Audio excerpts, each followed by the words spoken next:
Five Nights at Freddy's, Clawmarks, Chapter 8. Tommy sniffled and wiped his nose on his coat sleeve. He pulled his hoodie down over his eyes, hoping none of the other kids would start teasing him today.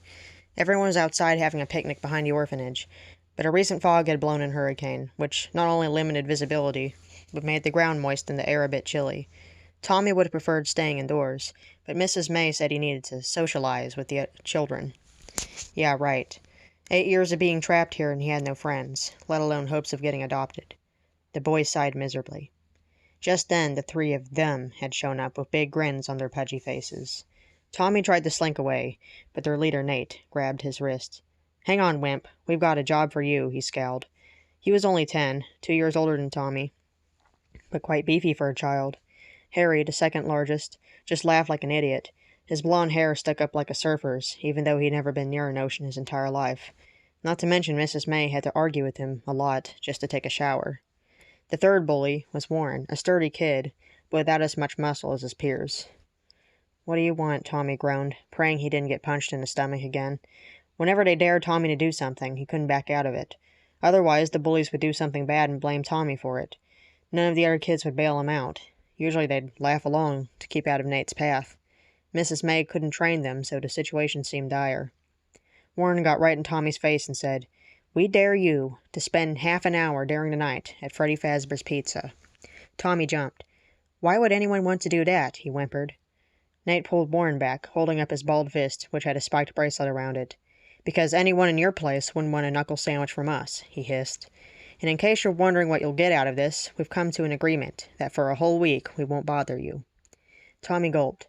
It wasn't the animatronics themselves he was afraid of, but rather all the rumors he heard about the kidnappings, murders, and hauntings.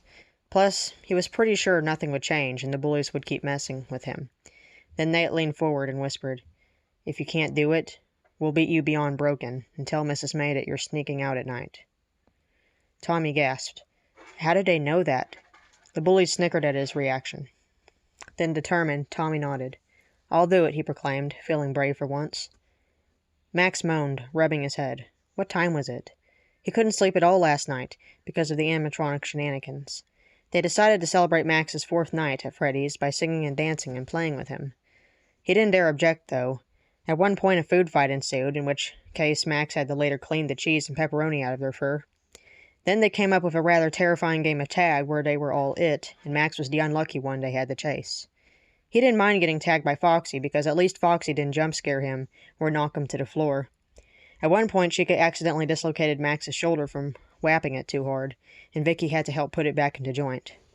By the time 6 a.m. rolled around, he was so tired he passed out on the stage. Now he had a sore back and he smelled terrible. Yawning, he got up and looked for Vicky. Bonnie and Chica were playing a board game, while Foxy snored loudly from his cove. Obviously, they weren't concerned about customers anymore. It seemed like it was the middle of the afternoon. Whatever. Max went backstage where Freddy and Vicky were sleeping. The bear was leaned up against a wall, with Vicky nuzzling her head under his chin. Freddy didn't mind her being close to him now. "Hey, Vic," Max gently called. Freddy's eyes snapped open. Then, seeing Max, nudged Vicky awake. She blinked a few times before turning to Max. "Hey, what's up?" she asked. Freddy hesitated like he always did before giving Vicky a hug, like he was still uncertain of her, then walked away. Max said, "I was wondering, what should we do with those remotes?" Vicky replied, "I told you to hide them, but maybe we should tear off their antennas just in case." Max led her to where he hid them. "Will that work?" he asked. Vicky shrugged. "Probably. Afton won't be able to control them from any distance then." Max lifted the Bonnie head, then dropped it. The remotes were gone. They were right there, he screamed, ransacking the other animatronic parts, desperately looking for them. Vicky seized Max's shoulders with her awful claws, spun him around to face her, and glared at him. "If I don't personally kill you right this red-hot minute, the others will," she snarled. "We better start hunting, Maxie." Vicky released him, and they started searching the pizzeria. William chuckled quietly to himself from inside the vent. Holding the remotes carefully, he crawled on his elbows and stomach towards the safe room. "That fool almost makes things too easy for me," he told himself. "Max, my boy, you're not going to survive your final night." Afton was careful not to make a sound as he inched his way through the channel of air ducts that was practically a maze inside the pizzeria. Luckily, Henry had shown William where each vent led to, so getting lost was an impossibility. Will soon sensed he was at the correct location and dropped down carefully to the floor. The safe room was a private area that employees used for emergencies, and that most people couldn't get into unless they felt along the walls, for the entrance's crack. It was well away from the main halls and the dining room, and it had possibly more dark secrets than this old child serial killer had. Back when spring-lock suits were still in use, this room was essentially a place to die. The suits themselves weren't well designed, Will knew this for a fact. They were supposed to be hybrid suits with two specific modes. One for keeping an endoskeleton in place, the other for a human occupant. Unfortunately, the spring lock started getting old and rusty over years of neglect. As a result, just wearing one became extremely dangerous. It got so bad that simply breathing on the twisted pieces of metal would snap them into place. Many bloody accidents occurred, some involving Will. Perhaps luck kept him alive. Whatever it was, Afton made sure the animatronics knew who their creator was, and right now it seemed like they needed a refresher on who was in charge. Will stared at the rotten mascot costumes that littered the floor in unorganized heaps. Two caught his eye. In one corner sat a greenish-yellow bunny with holes all throughout his fur. Only one ear seemed to survive storage, and it limply hung over the creature's face. The other mascot was lying on its side, representing a bear with the same sick skin color as the rabbit, but sporting a purple top hat.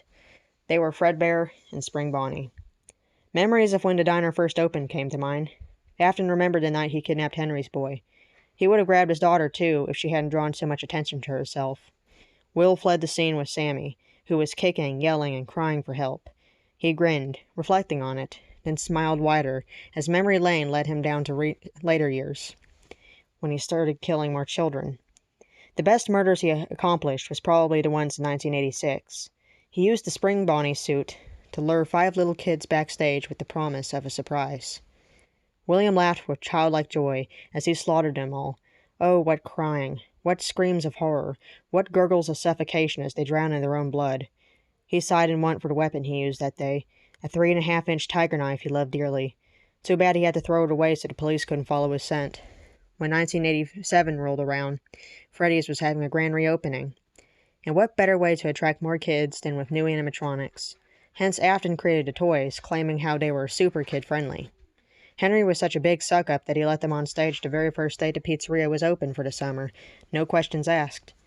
Ah, yes, life was perfect. So many innocent children to terrorize, so many clueless parents, and so many animatronics who followed his every command. It was Will's paradise, until she ruined it all. One day, Afton was driving his beautiful purple car around when he spotted a young boy staring in through the front window. Apparently, the miserable brat wasn't invited to the birthday party going on inside.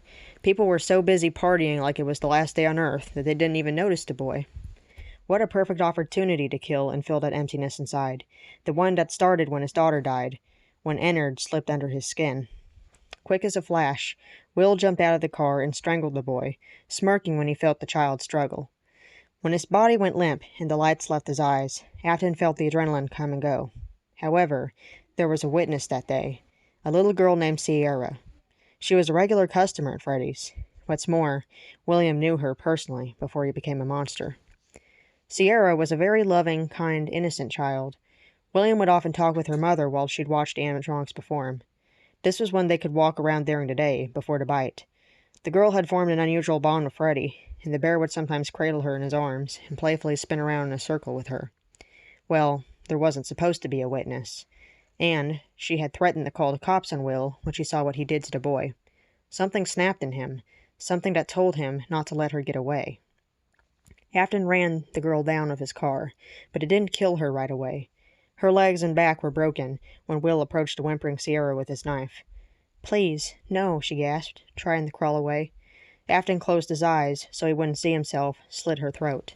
He disposed of the boy and crammed Sierra's body into an endoskeleton in his garage, the endoskeleton that became Vicky.